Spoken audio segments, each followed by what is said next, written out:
together. Step by step, together. Hey everybody, it's Ziz here, and this is a quick look at just out of this is my second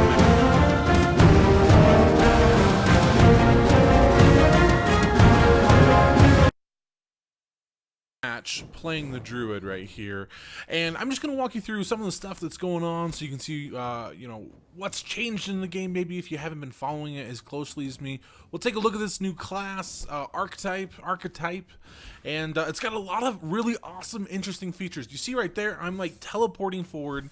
That's my right mouse button, and it's super quick and super smooth. The game is really improved on its performance, not just FPS, even though you can see me up in the 80s and 90s and stuff, but just the responsiveness. There's actually a huge update. If you go to the website, they just talked about some updates and stuff they did, but you can really see it in that right click teleport thingy I'm doing. The camera zooms in, it just looks really good, and it feels really smooth, and it feels like a game for 2016. Now, not every ability is like that, but some of them, they're starting to get there. So here we are. This is the Hunger Dome. Remember, this isn't what the game is going to be at launch. This is just like a test environment, right? They're making the game, they're making these systems, so they're throwing together these different sort of environments, little kind of battlegrounds for us to practice in and play so we can see how stuff works. But this isn't the full game by far. But the way it happens, you just jump in the game, you have a group of people, and you can find loot chests around, you can kill these monsters and get loot, but we're just getting some loot, we're equipping it, we're moving around, and it is kind of like as like you would expect, a Hunger Dome. It's a dome shape that closes in around you, and it forces everybody into the middle of the map, kind of like H1Z1 has there. Now, talk about the Druids specifically. If you look at the bottom of my screen, there's two different bars I toggle between. Right now, this is the damage bar, and you can go and read about all the abilities, specifically exactly what they do, but you can see you can switch back and forth. The default is the T key, and when you're in healing mode like I am right now, left clicking drops these healing orbs. You can drop them all over, people can run over them, get healing, and it's a really fun mechanic. It's something we don't have in the game with any other archetype right now. Just sort of like drop it and like running over adds a lot of really interesting gameplay. Now if you look, what just happened is I dropped a bunch of orbs, I switched to my damage train, I pushed number 4, and that's an AoE. What it did is it changed all my damage orbs to DPS orbs. It just happened again right there. You seen they blow up, and the thing is, your group is the only one that can see your healing orbs. But then when you change them to the damage one, you can see them for a couple of seconds, and then boom, they blow up and do a ton of damage. And there's a lot of good fun fights in this Hunger Dome match where all of a sudden you'd be running around, you'd be fighting, and then all of a sudden an enemy druid would change their orbs and it would just blow up for a ton of damage. I think that actually happens at the end of this match. We just get exploded. Maybe that was my first match. It's pretty crazy. Again, right clicking there. Other really cool notable things. The number 1 is a snare, but not only a snare, it slows down characters' abilities and their recharge times and stuff like that. Number 4 wasn't just an AoE kind of healing rain. The number 3 is like a pulse, like you charge it up, kind of like a meteor for the Confessor, but instead of doing damage, it does healing. This archetype is actually really fun. I usually don't play casters, I usually don't play healers, but the fact you can switch back and forth, how fluid and smooth it is, I kind of use new archetypes when they get introduced as a benchmark, right? They talk about all these changes they're making and the direction they want the game to go, and sometimes it's kind of hard to change what happens in the past, but this archetype really kind of shows you how dynamic and fluid they want all the archetypes to be. So here we are, we're running up on a group, I start throwing down my healing orbs in the middle of them, and I'm like kind of hiding behind this tree a little bit so they don't see me. And then I'm going to switch over here and you'll see a ton of damage. Put the number 4 down and then boom. It's doing like 3,000-4,000 per person per hit. And I had like 6 orbs down there. So it's just a huge drop of damage if you can get people to stay in the area. So there's definitely probably going to be some balancing around that. I don't know if it's going to stay the way it is, because I believe it's the end of this fight. Me and Arcade there, the guy next to me, we got blown up for like 50k damage instantly. But this is a pretty fun fight, really fun. Lots of abilities. I only played this archetype just a couple of matches, And there's so much to it. It's so much more interesting. If you watched any of the earlier videos, if you played the game earlier, some of those were pretty basic. The champion, the knight, they have some pretty basic features. They don't have as many abilities. You can see there in the background, the druid is charging up this like spirit bear that goes out. There's just so much stuff to do, so many ways that you can play this character, and I feel like it's adding a lot of depth to the game that we haven't had before. People talking in chat about like, how does this work? What do these do? People don't even realize what the orbs do, right? And it just came out. I mean, it's not like they're, you know, bad players per se, but it's interesting mechanics that is adding depth to the game and gives you a lot of options as you're playing. I love this archetype. You can just dash around like this with your right click blink ability. It's super fun. Lots of mobility. You see me just kind of like circling around the fight, trying to throw down AoE, trying to throw down heals for my teammates. Switching to DPS, they have an electric tornado you'll see me use here in just a moment, which is really fun. It has a great sound effect to it as well. It's a lot of fun to play, and I hope that every archetype gets this same sort of work that the druid has, right? Like, they're using their systems more, they're hiring more people that are getting used to the systems they have, and they're getting better at making the abilities and making the game right. So stuff gets better as they go along, and you can definitely tell in the druid. I mean, its animations are sweet, it's tight, it's fluid, it's fast. You can't use every ability while you're moving. I mean, even most of them you're rooted, and this is a caster, so it's not really I wouldn't expect you to be able to move around with every ability, but there's some that you can. You can move while you're throwing out your healing orbs. You can move around and then like get it placed where you want, and then when you let go your mouse button, your character stops for a second to drop them, but then you can start moving again, right? So it's only just for like half a second while you drop the orb that you stop for a second. It'd be nice if maybe you didn't stop completely. You know, maybe if you could just like move at half speed or something. But it's just super smooth, super fluid here. Most of our team died during that engagement. It looked really promising to start. Me and Arcade, and I think one other person already took off. Here, I'm trying to, we're trying to get away, and I'm trying to heal Arcade and heal myself. But at the same time, an interesting thing with the druid is that in the bottom bar, in the bottom middle, ESS, essence, when you're doing healing, it builds up that essence bar.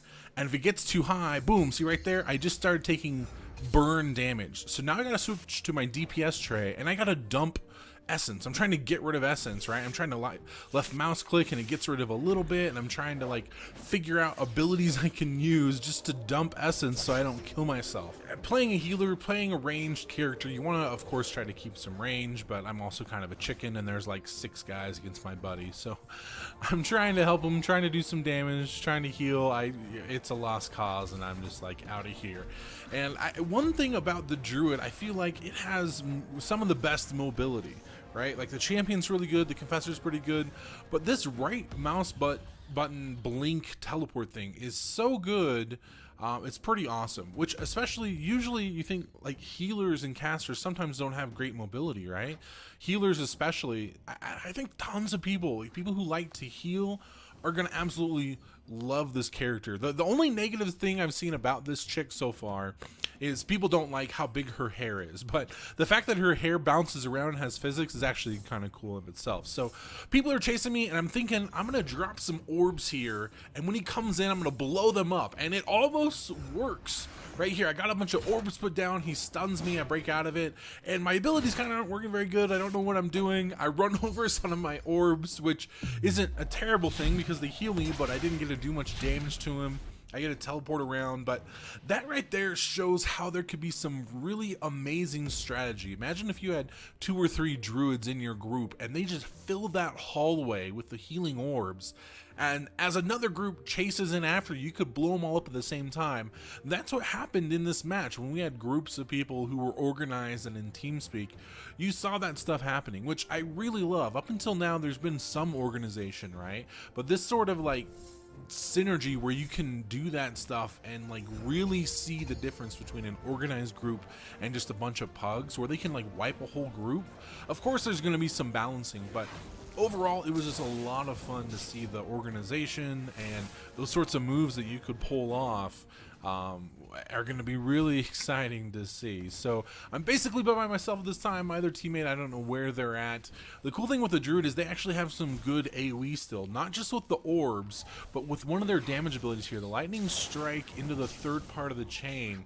If you hit it, it puts like a, it's like a debuff kind of thing on people, but the debuff shoots damage out to people around them. So it's like an AoE pulsing damage thing where they're just like damaging each other as they stay around each other. So I'm trying to throw that in there, just staying far away, and having range on this character as well as being able to teleport is pretty amazing, because you can stay at range, you can do some damage, people run up to you, you can just teleport away, and you can even teleport across gaps. So even if people are chasing you, you can get a lot of distance on them. It's a lot of fun. It's a ton of fun, and if you can't tell, I really am excited about where the game is headed, where the direction is, how much of the work they're doing. I throw out I think it's like a lightning tornado thing here. It's pretty sweet looking. It sounds awesome too. But just all the work they're doing, it's really coming together. It's not done, right? Not by a long shot, but I really love the work that they're doing. I love the gameplay, how group play is working, solo play. I'm gonna fight this guy 1v1, and I'm trying to teleport over there right now, and right when I'm about to teleport, he just smashes my face and then I die. But I'm gonna have a whole bunch more videos for you. This is just a quick first look at the druid. I hope you like it. Let me know what you think down in the comments below, if you think this is a class archetype you would play, and I'll have some more videos for you as soon as possible.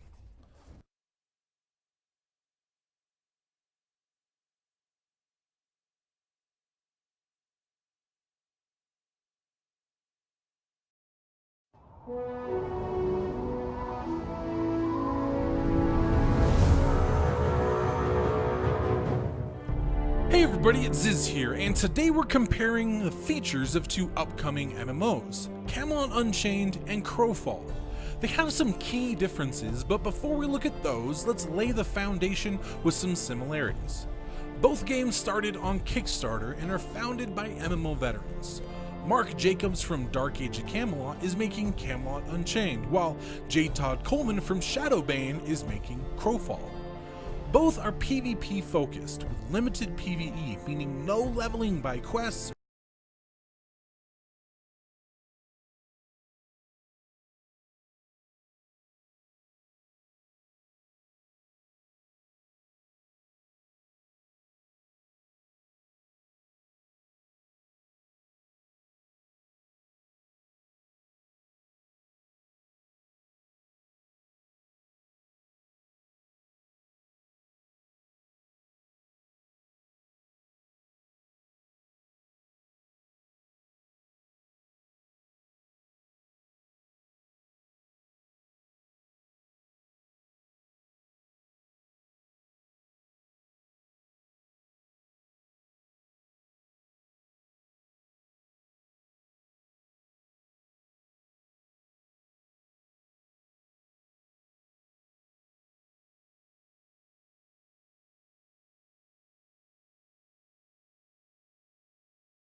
I am the strongest woman in the...